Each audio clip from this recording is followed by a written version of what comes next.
जांचें भी खूब कराई। हाँ, कौन कौन सी जांच करें? ये सीटी स्कैन हुआ था। सीटी स्कैन तो 2 बार हुआ था, अभी 1 महीना पहले हुआ था। हाँ आज से 10 साल पहले हुआ था। हाँ। CT क्या बोलते थे, क्या आ रहा है? पहले तो बोले थे जैसे कुछ भी नहीं है आपके। हाँ। अब की बार हुआ था तो बोले थे कि थोड़ा सा नस आपके दिमाग के और इससे मतलब जे नस घूम गया है, मतलब मुड़ गया। नस घूम गया। हाँ। उसके बाद में दवा हुआ चला, वही 15 दिन तक आराम रहा। वाटर वाटर लगा, इंजेक्शन नहीं लगाया। उसके बाद में फिर दर्द चालू हुआ। ऐसे ही बोलते थे कि आप टेंशन मत करो, ये मत करो, वो मत करो, ये तो नस की दर्द है और कुछ नहीं। मैं तो बहुत परेशानी उठाई। वैसे मेरे को लगेगा जब मैं तो बचूंगी ही नहीं। ऐसा लग रहा था? हाँ, ऐसा ही लगता था मेरे। क्यों क्यों ऐसा लगता था? अब मान लीजिए कि दवा करा ही रहे, अपन बैठे हैं नहीं, और फिर जब बीमारी में आराम नहीं लगे तो अपन को तो यही लगेगा ना जब अपन बचेंगे नहीं। यही लगता था, यही जो अपने तो मेन बीमारी तो ये है कि कैंसर न बन जाए, क्योंकि मुंह दांत निकालने के बाद दर्द चालू हुआ है। ऐसा ही होते होते कहीं फोड़ा फुंसी बन जाए, तो यही अपन को लगता था। इसके अलावा और कुछ नहीं लगता था जो होएगा। अब बाद में तो अब ये सोच ली थी जो होएगा तो भगवान पे छोड़ो।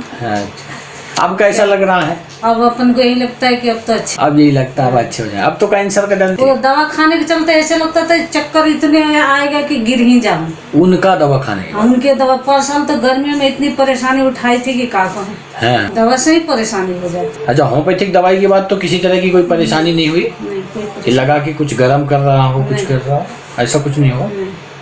सर का दर्द ठीक है ना? ठीक। कैसे हो?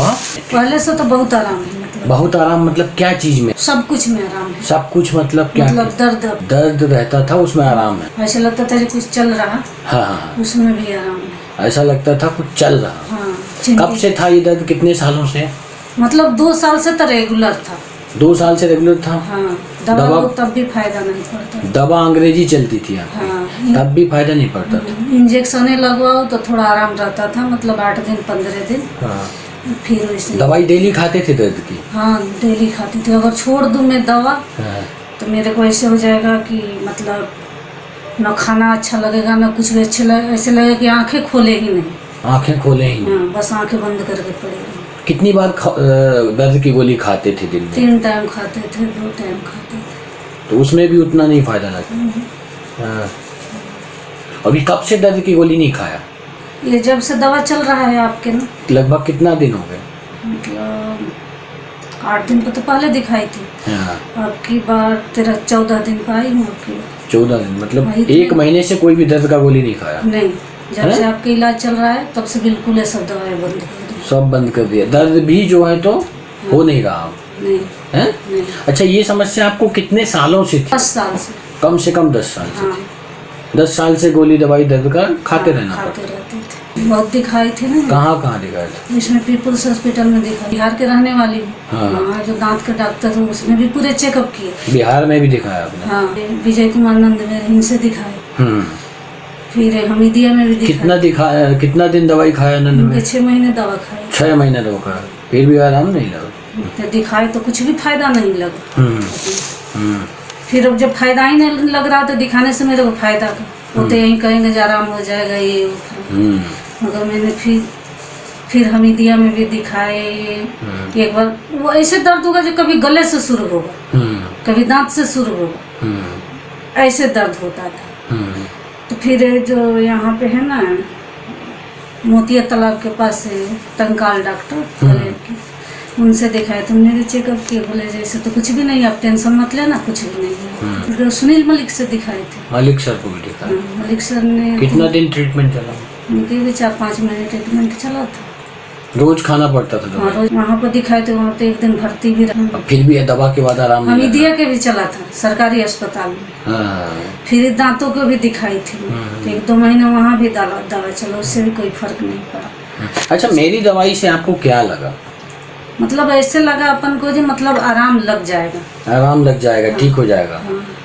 ऐसा क्यों लगा? ऐसे इसीलिए लगा जो उसमें ज्यादा मेरे को दवा भी खाना पड़ता था। हाँ। दवा खाओ तो गर्मी भी रहता था शरीर में अपनी। हाँ। ये दवा से मेरे को ये लगता कि दवा खाने से मेरे को कुछ ऐसे है भी नहीं, कुछ नहीं लग रहा, अपन को फायदा भी लग रहा है। इसीलिए मेरे दवा खाने से गर्मी नहीं, और बाकी भूख प्यास नींद? भूख प्यास भी, नींद भी अच्छी है। वो तो नींद की गोली भी देते थे खाने के लिए मेरे। नींद की गोली भी देते थे? हाँ। अभी नींद की गोली तो नहीं खानी पड़ती? नींद कुछ की नहीं खाती हूँ। अच्छा, मन में टेंशन बना रहता था, डर बना रहता था बड़ी बड़ी बीमारियों का, उसका क्या हुआ? नहीं, ये भी डर तो अपने निकल गया। निकल गया है?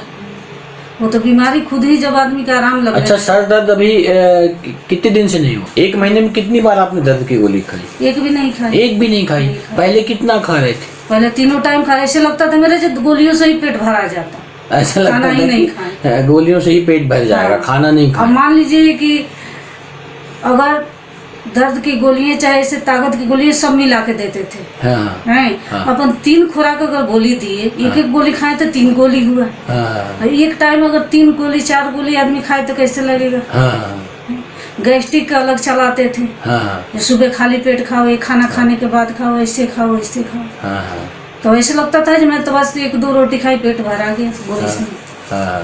तो इसीलिए अपन को लगता है इसमें दवा भी कम खाना पड़ रहा है, ऐसे कुछ भी है भी नहीं। 95 और मेरे को मान लीजिए जो आदमी 10 साल से परेशान हो रहा, हाँ। ये साल भर 2 साल आराम हो गया फिर बीमारी हो रहा, हाँ। तो अपन ऐसे लगता अच्छा, यहाँ आप बता रहे थे चींटियाँ चल रही हैं उस नहीं, समय वो सब दर्द? नहीं होता। चींटी बंद हो गई? हाँ। उंगलियों में भी कुछ निडिल जैसा चुभता था, उसका क्या हुआ? नहीं, वो भी सही है। वो भी सही हो गया?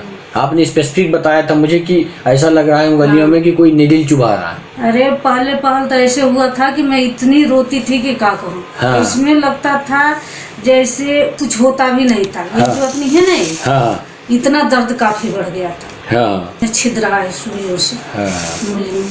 हाँ। एक महीने में नहीं हुआ ना? नहीं। हाँ, बस। आपने देखा कि माइग्रेन का केस जिसको लगभग 10 से 12 साल से सर दर्द था, कंटिन्यू ट्रीटमेंट ले रही थी, इवन ट्रीटमेंट लेते लेते पर डे उसको 3 पेन किलर खाना पड़ता था, इसके बावजूद भी उसको आराम नहीं था, बल्कि और नई नई समस्याएं पैदा हो रही थी। नींद की समस्या अलग पैदा हो गई, उसके लिए अलग ट्रीटमेंट, गैस्ट्रिक प्रॉब्लम अलग स्टार्ट हो गई, और ज़्यादा स्ट्रेस में इवन इतना फियरफुल हो गई कि अब मुझे कैंसर हो जाएगा, ब्रेन का कैंसर हो जाएगा और मैं मर जाऊंगी। अब इस स्टेट में वो पहुंच गई 10 साल ट्रीटमेंट लेने के बाद।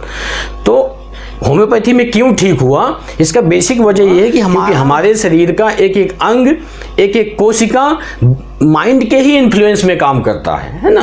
तो जो भी चेंजेस सेलुलर लेवल पे होते हैं वो डिपेंड करते हैं कि आपके सोच विचार कैसे हैं। आप ज़्यादा नेगेटिव रहते हैं, पॉजिटिव रहते हैं, किसी भी सिचुएशंस में आपका रिएक्शन क्या है, आप उस स्ट्रेस को किस तरीके से जो है तो मैनेज करते हैं, उसमें आपकी कोपिंग मैकेनिज्म क्या है, एडजस्टमेंट क्या है, तो उसके हिसाब से हमारे अंग, हमारी एक एक कोशिकाएं जो है तो रसायन निकालते हैं जिसका इफेक्ट होता है बॉडी पे।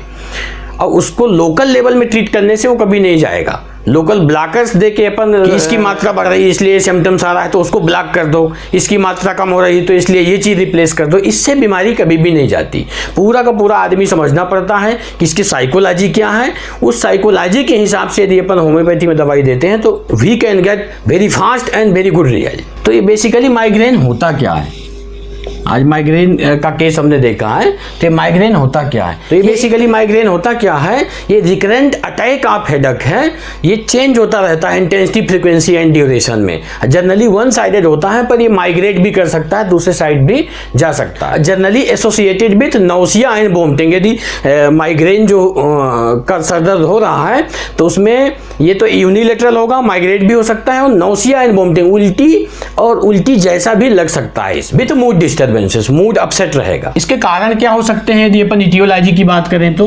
इटियोलॉजी इसकी देखते हैं। एज, तो जनरली चिल्ड्रंस में ये साइक्लिक वोमिटिंग के साथ में होता है, बच्चों में ये ज़्यादा देखा गया है। दूसरा वुमेन्स में ये ज़्यादा देखा गया है in comparison to man, womens में ये ज़्यादा होता है माइग्रेनस हेडेक। तीसरा हेरिडिटरी इन्फ्लुएंसेस भी रहता है, यदि घर में मम्मी पापा या कि नाना नानी या दादा दादी को किसी को है तो हेरिडिटरी में रहता है कि यदि हिस्ट्री में है तो आप इस पर इनको हो सकता है हेडेक, माइग्रेनस हेडेक। जो लोग ज़्यादा जो है तो फास्टिंग रहते हैं, लंबे समय तक फास्टिंग रहते हैं, या कि जो है तो जो ज़्यादा लोग व्रत करते हैं उन लोगों को ग्लूकोज का लेवल कम होने की वजह से माइग्रेनस हेडेक हो सकता है या प्रेसिपिटेट हो सकता है। तो prolong fasting can precipitate the migrainous headache. पांचवा कारण हो सकता है टेंशन टाइप हेडेक जो होता है वो भी एक माइग्रेन का कारण हो सकता है, या माइग्रेन की कंडीशन को प्रेसिपिटेट कर सकता है। जो लोग टेंशन लेते हैं, tension type headache, TTH, tension type headache के पेशेंट्स भी माइग्रेन के जैसे सिम्टम्स दे सकते हैं। इसकी मैकेनिज्म समझ लेते हैं। मैकेनिज्म क्या होती है? जनरली होता क्या है कि हमारे प्लेटलेट्स जो होते हैं वो क्या निकालते हैं? सीरोटोनिन। प्लेटलेट से क्या निकलता है? सीरोटोनिन। अब ये सीरोटोनिन क्या करेगा कि ये बासो कॉन्स्ट्रिक्शन जो है तो करता है। सीरोटोनिन क्या करता है? बासो कॉन्स्ट्रिक्शन करता है। देन इसके बाद ब्लड में आकर ब्लड में इसका लेवल बढ़ेगा, मास्ट सेल्स, उससे निकलता हिपैरिन। मास्ट सेल से क्या निकलती है? हिपैरिन। तो ये सीरोटोनिन, हिपैरिन और न्यूरोकाइनिन, सीरोटोनिन, हिपैरिन और न्यूरोकाइनिन आपस में कंबाइंड होके ये क्या करते हैं? पेन प्रोड्यूस करते हैं। क्या करते हैं? पेन प्रोड्यूस करते हैं। इसीलिए सीरोटोनिन जो है तो ब्लॉकर्स दिए जाते हैं, सीरोटोनिन एंटागोनिस्ट दिए जाते हैं, जिससे ये ब्लॉकर्स दिए जाते हैं, जिससे ये ब्लॉक हो जाए तो इसका लेवल कम हो जाए तो फिर बासोडाइलेटेशन हो जाता है। तो बासो कॉन्स्ट्रिक्शन की जगह क्या होता है? बासोडाइलेटेशन हो जाता है। सीरोटोनिन को ब्लॉक कर देते हैं तो प्लाज्मा सीरोटोनिन लेवल क्या हो जाएगा? कम हो जाएगा। तो जो बासोडाइलेटर सबस्टेंस होते हैं जैसे प्रोस्टाग्लैंडिन ई हो गया, प्रोस्टाग्लैंडिन ई बासोडाइलेटर सबस्टेंस होता है। और क्या होता है? ब्रेडिकाइनिन, प्रोस्टाग्लैंडिन ई, ब्रेडिकाइनिन। और अच्छा, क्लासिकल माइग्रेन में क्या होता है? क्लासिकल माइग्रेन में क्या होता है? जो एकदम क्लासिकल माइग्रेन होगा उसमें प्रोड्रोम, दूसरा आरा, तीसरा हेडेक। प्रोड्रोम मतलब प्रारंभिक अवस्था में क्या सिम्टम्स आएंगे? प्रारंभिक सिम्टम्स क्या रहते हैं? तो प्रोड्रोमल स्टेज में क्या होता है कि एकदम बेग यानी जमुआई टाइप से आएगी, जमुआई जैसा लगेगा, विथ एक्सेसिव यूफोरिया, मतलब इलेटेड स्टेट पूरी मिलेगी। एक्सेसिव एनर्जी एंड लिथार्जीनेस भी देखने में मिल सकता है प्रारंभिक अवस्था में। दूसरा आरा, आपको क्या आभास होगा? आरा में यूजुअली विजुअल सिम्टम्स ज़्यादा आते हैं, जैसे flashing of light, zigzag castellation, light की बीम दिखेगी जिगजैग पैटर्न की, है ना, flashing of light, zigzag castellation बोलते हैं। माइक्रोप्सिया मीन्स होता है कि object looks smaller than the actual size, है ना, छोटी दिख सकती है कोई भी ऑब्जेक्ट।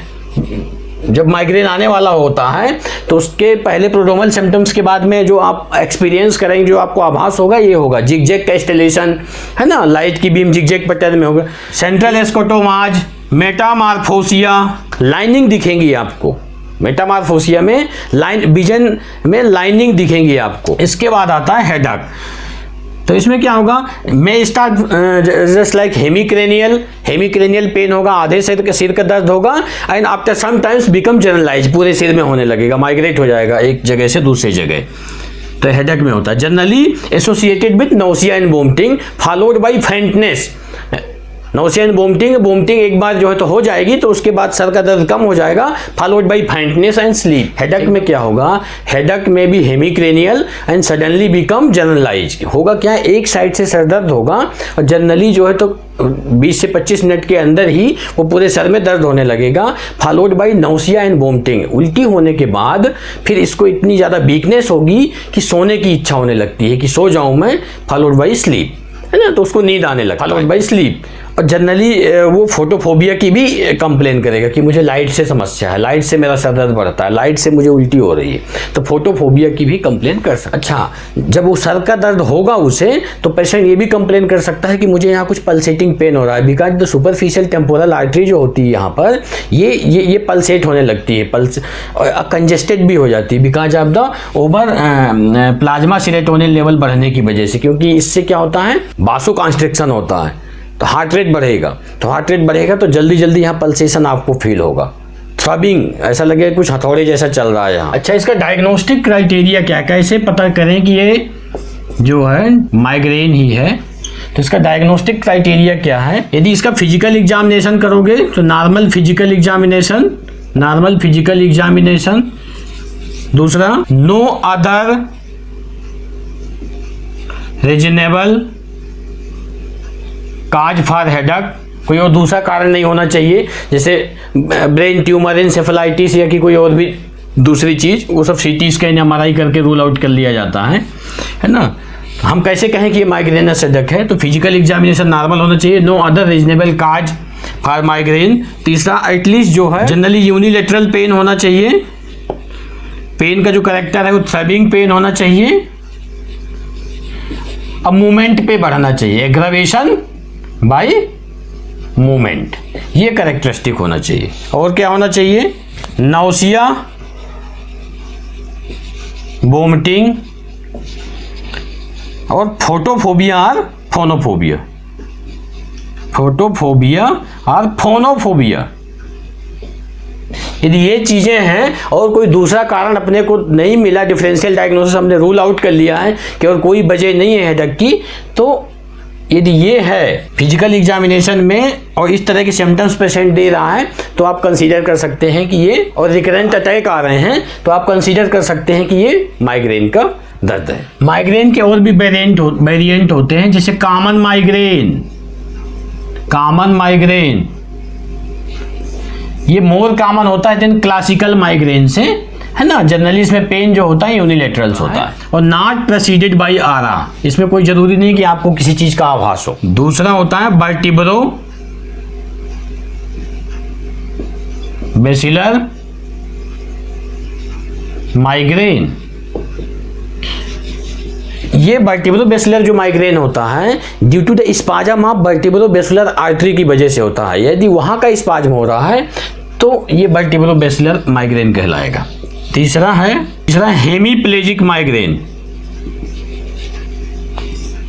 इसमें क्या होता है, होगा कॉन्ट्रालेटरल साइड जो है तो हेमीप्लेजिया होगा, जनरली वन साइड जो है की बॉडी अफेक्ट हो जाएगी, है ना। ये 8 से 10 दिन तक जो है तो कंटिन्यू बना रह सकता है। चौथा है माइग्रेनस हेडेक, इसको बोलते हैं क्लस्टर हेडेक भी बोलते हैं। क्या बोलते हैं, क्लस्टर हेडेक, माइग्रेनस हेडेक, इसको क्या बोलते हैं, क्लस्टर हेडेक। जनरली इसमें क्या होता है, supraorbital unilateral supraorbital and the temporal region का पेन होता है ना, माइग्रेनस न्यूरल्जिया में।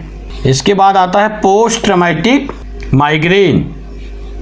पोस्ट ट्रॉमेटिक पेन का मतलब ये होता है कि किसी न किसी वजह से यदि दिमाग में इंजरी हुआ है, या तो स्ट्रोक हुआ है या हेड इंजरी हुआ है, उसके बाद जो सर दर्द कंटिन्यू बना रहता है, इट में turn into the migrainous headache. इसके बाद होता है ऑप्थेल्मोप्लेजिक माइग्रेन। ऑप्थेल्मोप्लेजिक माइग्रेन में क्या होता है कि जनरली इसमें आई का इन्वॉल्वमेंट ज़्यादा होता है, इवन मूवमेंट तक जो है तो डिस्टर्ब हो जाता है, आई मूवमेंट तक डिस्टर्ब हो जाता है इसमें ऑप्थेल्मोप्लेजिक माइग्रेन। सातवां है फेशियल माइग्रेन। इसमें जनरली क्या होता है, सर दर्द के साथ साथ एक साइड का यूनिलेटरल फेस का इन्वॉल्वमेंट ज़्यादा होता है। पेशेंट जो तो पेन बताएगा, रेफर्ड पेन बताएगा कि फेस में मुझे सबसे ज़्यादा दर्द होता है, फेशियल माइग्रेन बोलते हैं। 8वां है रेटाइनल माइग्रेन। पेशेंट सर दर्द के साथ साथ रेटाइनल माइग्रेन में क्या बोलेगा कि मुझे लॉस ऑफ विजन भी हो रहा है ना, एक साइड का विजन लॉस भी हो रहा है मुझे, तो उसको बोलते हैं रेटाइनल माइग्रेन। 9वां है कॉम्प्लिकेटेड माइग्रेन में क्या होता है, patient is left with the neurological deficit इसमें रहेगा। कहीं ना कहीं जो है तो उस माइग्रेन के अटैक के बाद कहीं ना कहीं आपको वीकनेस मिलेगी, और जनरली जब स्कैनिंग करेंगे या MRI वगैरह करके देखेंगे तो उसमें अपने को इन्फॉक्शन या इस तरह की चीज़ें मिल सकती हैं, सर्वोवास्कुलर एक्सीडेंट भी देखने में मिल सकता है। इसके बाद होता है सिम्प्टोमेटिक माइग्रेन। जनरली लोग सर का दर्द बताते रहते हैं, पर यदि इनकी स्कैनिंग की जाए ऐसे पेशेंट्स की तो AB malformation, arteriovenous malformation, angio malformation या कहीं का एनेरिज्म भी देखने के लिए मिल सकता है। अच्छा, इस तरह के सर दर्द जब आपको होते हैं और आप मॉडर्न मेडिकल डॉक्टर्स के पास जाते हैं, हॉस्पिटल में जाते हैं, तो जनरली एक्यूट अटैक है यदि तो एनाल्जेसिक देते हैं, non steroidal anti inflammatory drug, है ना, non steroidal anti inflammatory drug दे देते हैं जिससे दब जाता है कुछ समय के लिए, जैसे डाइक्लोफेनिक, है ना। और क्या दे सकते हैं, एर्गोटामाइन देते हैं एलोपैथी में, क्या देते हैं, एर्गोटामाइन। दूसरा सेरोटोनिन जो है तो ब्लॉकर्स देते हैं, सेरोटोनिन ब्लॉकर्स एंटागोनिस्ट देते हैं, जैसे 5-हाइड्रोक्सीट्रिप्टोफैन एंटागोनिस्ट यूज करते हैं। और ड्रग जो यूज करते हैं वो है सुमाट्रिप्टान ना, उससे ज़्यादा पोटेंट है रिजाट्रिप्टान। तो इस तरह की दवाइयाँ जनरली एलोपैथी में यूज करते हैं। तो इससे बचा कैसे जा सकता है, तो आप माइग्रेन के लिए एक्सरसाइज कर सकते हैं, स्पेसिफिक एक्सरसाइज भी होती है ना। योगा, मेडिटेशन, प्राणायाम कर सकते हैं, जिससे मेंटल स्टेट बैलेंस रहेगा, तो बॉडी जो है तो नॉर्मल फंक्शन करेगी। दूसरा क्या होता है, एलिमिनेशन ऑफ ट्रिगर फैक्टर। जिस भी चीज़ से आपको प्रॉब्लम होता है, जो भी आपने नोटिस किया है, उससे थोड़ा सा दूर रहें जब तक कि आपकी बॉडी उस सब्सटेंस को एक्सेप्ट नहीं करने लगती। तो होम्योपैथिक ट्रीटमेंट का क्या एडवांटेज है कि जैसे जैसे आप होम्योपैथिक ट्रीटमेंट लेते हैं, तो जो भी कारण होगा, आपका स्ट्रेस हो, तनाव हो, कोई और भी पैथोलॉजिकल काज भी है, यदि इस तरह के दर्द का कोई ट्रिगर फैक्टर से जिसकी वजह से आपको ये स्टार्ट हो जाता है, तो बॉडी, आपका शरीर नॉर्मलाइज होने लगेगा धीरे धीरे, या उन सारी चीज़ों के प्रति एक्सेप्टेंस जो है, एक्सेप्टेंस बढ़ती चली जाएगी। और आप एक दिन ऐसा आएगा कि आप बिल्कुल दवाइयों से फ्री हो जाएंगे, नॉर्मल जिंदगी जिएंगे। नहीं तो आपको जिंदगी भर दवा खाने की सलाह दी जाएगी। आप दवाई खाते खाते माइग्रेन तो जाएगा नहीं कभी, बल्कि और 2-4 बीमारियां पैदा कर लेंगे। तो यदि आप चाहते हैं कि हम पूरी तरह से ठीक हो जाएं, हमारी दवाइयां बंद हो जाएं, तो आप प्लीज होम्योपैथिक ट्रीटमेंट लीजिए। किसी अच्छे डॉक्टर के संपर्क में जाइए और होम्योपैथिक ट्रीटमेंट लीजिए। डेफिनेटली आप फ्री हो जाएंगे इन सब समस्याओं से। Thank you.